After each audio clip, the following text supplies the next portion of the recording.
Okay, so I think elections in Nigeria are really, let me use the word interesting. Maybe by the end of the video, I'll tell you why I think it's interesting. Okay, so the NDC announces timetable for sales of forms, screening, and primary elections.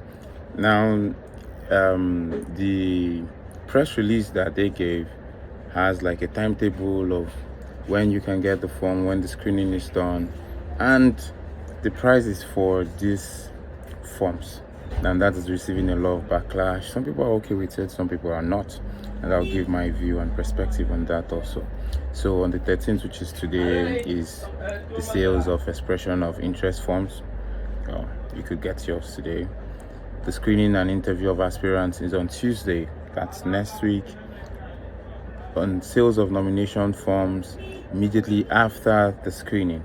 Submission of completed nomination forms on or before Monday, May 25th.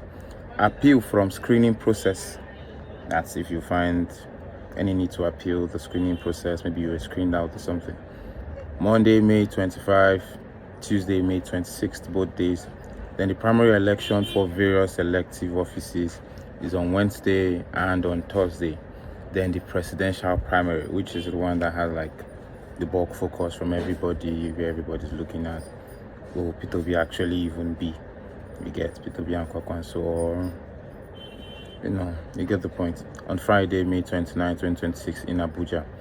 Now, prices for these forms are, for the State House of Assembly, is ₦1 million.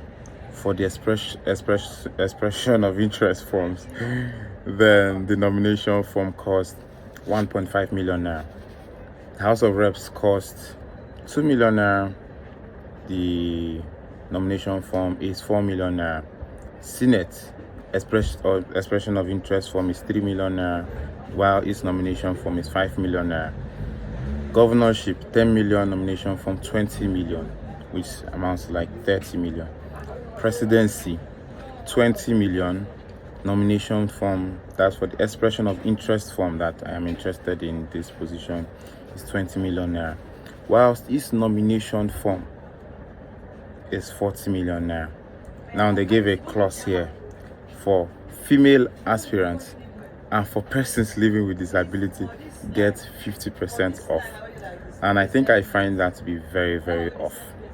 Yeah, I think it's really off, because in any clime where you would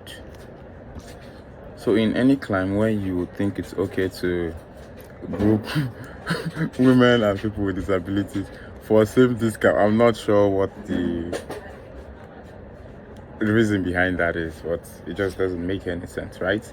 People want these positions, they should be able to pay equal amounts for it. It's an elective position.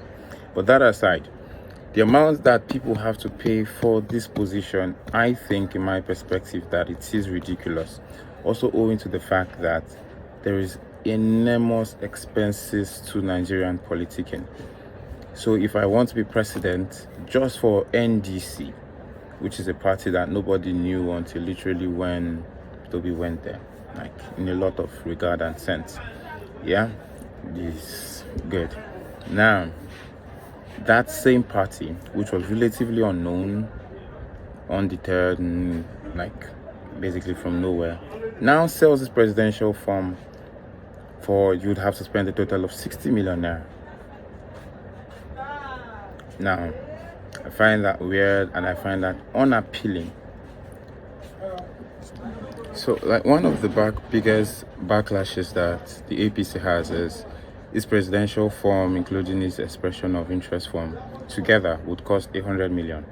Now, we've seen the receipt from the ADC by article 90 million. The NDC is 60 million for the presidency. Now, the problem to this, because I think it is an understanding of numbers, right? So the Nigerian minimum wage is 70,000 naira. It would take between, say, the average worker that is very devoted to public service and earns 70,000 naira. It would take them about 72 years without making any expense on food, on anything, to be able to afford the NDC presidential ticket. So, hence, it would mean that democracy isn't really democracy. It's a system that protects the interest of the rich. Already knowing that elections in Nigeria are crazy expensive. So the NDC, I think, should look into this. They have a lot of following owing to their supporters. And yeah, I don't like the idea of women, the class of women and disabled people getting 50% less. I'm not sure what the purpose of that is. Maybe it is to get more women into politics. But then if you have to be president, either strip down the price. So if you can make it 50% less, why not make it 50% less for everybody? Give it an even playing ground. If a woman is effective, she gets the vote. Yeah, so I'm not sure why that is at all. So let's make it work, and yeah.